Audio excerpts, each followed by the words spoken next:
दीदी, ये क्या है? तुम्हारी दीदी अब मॉडर्न हो गई है। अब तुम्हारी दीदी मांस कच्चा नहीं खाती, बल्कि उसे आग पर भून कर खाती है। आज तो कोई शिकार हाथ नहीं लगा, नहीं तो मैं तुम्हें भी टेस्ट कराती। तुम तो अपने पंख चाटते रह जाते। चील दीदी, अंडे तो मैं भी पी लेता हूँ पक्षी के चुरा कर, लेकिन कभी मांस मेरे मुंह नहीं लगा। लेकिन तुम्हारी बात सुनकर मेरा भी मन कर रहा है कि मैं भी भुना हुआ मांस खाऊं।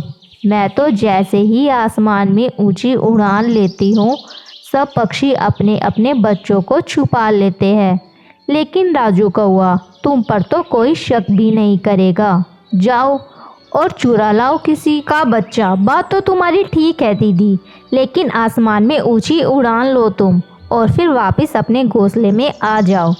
इस तरह सभी पक्षी यही सोचेंगे कि तुमने ही चुराया है उनका बच्चा, और फिर वो दोनों ऐसे ही करते हैं।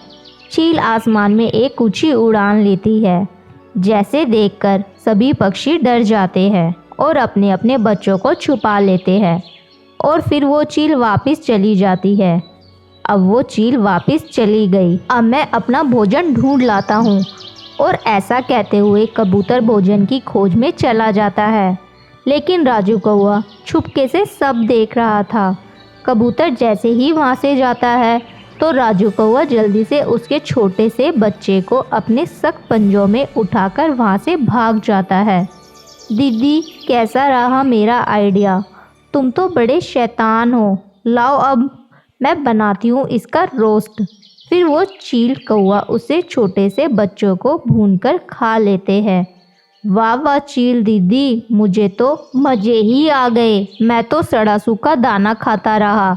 असली ज़िंदगी का मज़ा तो ऐसे स्वादिष्ट खाने में ही है। आज का डिनर तो हो गया। अब तुम रोज़ ऐसे ही बच्चा चुराया करना, और मैं पकाया करूँगी, और फिर मिलकर खाया करेंगे। वह चील भी बूढ़ी थी। वो खुद तो शिकार पर जाने से डरती थी। वो खुद ऐसे ही लालची पक्षी की तलाश में थी, जो शिकार में उसकी मदद करे। और फिर रात हो जाती है। राजू वापस जंगल में चला जाता है, और चील वहीं अपने घोंसले में सो जाती है। जालिम चील मेरे बच्चे को उठा ले गई। किसी ने मेरी मदद ना की। कबूतर भैया, लेकिन वो चील तो थोड़ी देर आसमान में उड़कर वापस चली गई थी। मैं भी यही समझ के भोजन की खोज में चला गया था, लेकिन पीछे से उस जालिम चील ने मुझसे मेरा बच्चा छीन लिया। लेकिन आज हम अच्छे से देखकर भोजन की खोज में जाएंगे। जब वो चील आसमान में हो, तब हम अपने अपने घोंसले में रहेंगे। वो ऐसी बातें कर ही रही थी कि चील आ जाती है। वो देखो कबूतर, आज फिर उड़ती फिर रही है। चील पहले तो कभी कभार ही आया करती थी, लेकिन आजकल तो वो रोज ही आया करती है। और फिर वो चील चक्कर लगाने के बाद वापस चली जाती है। अब जल्दी जल्दी अपना भोजन ढूंढ लो सब, चलो। अब वो चील चली गई है, और फिर वो ऐसे भोजन की खोज में चले जाते हैं। लेकिन राजू तो दूसरे रास्ते से उसी शाम वापस आ जाता है, और छोटी बुलबुल का बच्चा उठा के भाग जाता है। दीदी दीदी, सरप्राइज! आज बुलबुल का बच्चा लगा है हाथ में। ऐसे तो हम दोनों मिलकर सारे जंगल के पक्षियों को भी खा जाए, तो किसी को तो कुछ पता नहीं चलेगा कि उनके साथ क्या हो रहा है। अब जब तक मेरी और तुम्हारी दोस्ती पक्की रहेगी, हम जब तक रोज़ भुना हुआ मांस खाया करेंगे। और फिर वो चील छोटी बुलबुल को तेज आंच पर भूनती है। आज से हम लोग इकट्ठे भोजन की खोज के लिए नहीं जाएंगे। हम में से एक पक्षी अपने घोंसले में नज़र रखेगा। मैं तो पहले भी ऐसा कहती थी, लेकिन किसी ने मेरी एक ना सुनी। आज मेरा बच्चा तो खा गई वो चील। मैं अब तुम्हारे घोंसले के पास ही बैठा करूँगी, और तुम भोजन की खोज को चले जाया करना। अगर वो चील मुझे दिख गई तो मैं मर जाऊँगी, या फिर उसे मार दूँगी। अब जीकर क्या करना है बुलबुल, मैं तुम्हारा दुख समझ सकता हूँ, क्योंकि उस जालिम चील ने मेरा बच्चा भी उठा के खा लिया है। और फिर ऐसे वो बुलबुल घोंसले के पास ही रहती है, और बाकी पक्षी भोजन की खोज में चले जाते हैं। राजू कौआ, क्या हुआ? आज लाए नहीं कोई शिकार? क्या हुआ? मैं तो सुबह से ही इंतज़ार कर रहा हूँ और अब थक हार के तुम्हें बताने आया हूँ कि वो बुलबुल कबूतर घोंसले के पास ही बैठे हैं। वो निगरानी कर रहे हैं घोंसले की, शायद अब कोई शिकार हाथ ना लगे। अब तो मुझे फिर से वो सूखे दाने ही खाने पड़ेंगे। कितना स्वादिष्ट था वो भुना हुआ मांस। राजू, मेरे पास आओ, मेरे पास इसका एक उपाय है। क्या दीदी? अगर कोई उपाय है तो जल्दी से बताओ। मेरे मुंह से तो उस भुने हुए मांस का स्वाद ही नहीं जा रहा। पास आओ, मैं तुम्हारे कान में बताती हूँ। और फिर जैसे ही राजू कौवा चील के थोड़ी पास जाता है, वो चील उसे अच्छे से दबोच लेती। हाँ दीदी, ये क्या कर रही हो? मैं तो तुम्हारा दोस्त हूँ। मैं जानती हूँ राजू कौवा, लेकिन अब तुम मेरे भी तो कोई काम नहीं आ सकते। कल का तो कुछ पता नहीं, लेकिन आज तो भुना हुआ कौवा खा लूँ। मांस भी काफ़ी है तुम पर तो। और फिर ऐसे वो चील राजू कौवा को भूनकर खा लेती है। तो दोस्तों, कैसी लगी हमारी ये कहानी हमें कमेंट्स बॉक्स में ज़रूर बताएं। बहुत समय पहले रामपुर के जंगल में अपनी सौतेली माँ के साथ रहते में अपनी पत्नी मुनमुन और अपने बच्चों से बहुत प्यार करता था। लेकिन कालू कौवे की सौतेली माँ दोनों पति पत्नी से दिन भर काम कराती थी और उन्हें भरपेट भोजन भी खाने को भी नहीं देती थी। मुनमुन अक्सर अपना भोजन अपने बच्चों को खिला देती और खुद भूखी रह जाती। एक दिन कालू कौवा घर पर आराम कर रहा था। उसे आराम करते समय सुंदरी कवि देख लेती है और उस पर चिल्लाने लगती है, अरे कालू, ये क्या? ये कोई आराम करने का समय है? चल जाके खेत में गन्ने की रखवाली कर, वरना कोई गन्ने चुरा के ले जाएगा। माँ जी, कालू जी तो अभी अभी खेत से ही आए हैं। इन्होंने सारे गन्ने के खेत में पानी डाला है, बहुत थक गए हैं। इन्हें थोड़ा आराम करने दीजिए।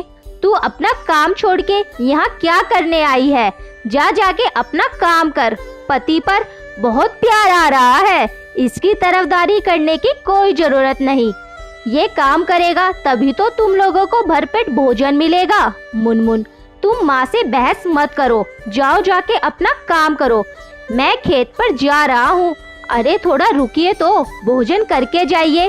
सुबह से खाली पेट आप काम ही कर रहे थे। मुनमुन, माँ की बातों से ही मेरा पेट भर गया है। कालू कौवा खेत की रखवाली करने चला जाता है। थोड़ी देर बाद मुनमुन भोजन लेकर खेत में जाती है। तू यहाँ भोजन लेकर क्यों आई है? मैंने एक बार कह दिया ना, मुझे भूख नहीं है, तो फिर क्यों बार बार मेरे पीछे पड़ रही हो? खाने के लिए जाओ यहाँ से भोजन। सुनो जी, सुबह से अनाज का एक दाना भी आपके पेट में नहीं गया है। इस तरह गुस्सा करके भोजन नहीं करोगे तो बीमार पड़ जाओगे, और तुम बीमार पड़ गए तो अकेली मैं क्या करूँगी? माँ जी तो दवा के पैसे भी नहीं देगी। अगर तुम्हें कुछ हो गया तो मेरा और बच्चों का क्या होगा? अपनी पत्नी की बातें सुनकर कालू कौवे की आंखों में आंसू बहने लगते हैं।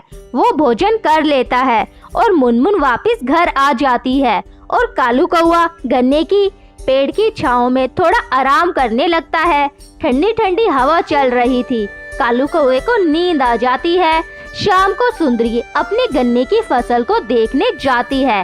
अरे ये क्या, गन्ने की फसल तो आधी रह गई है। हाय हाय, मैं लुट गई।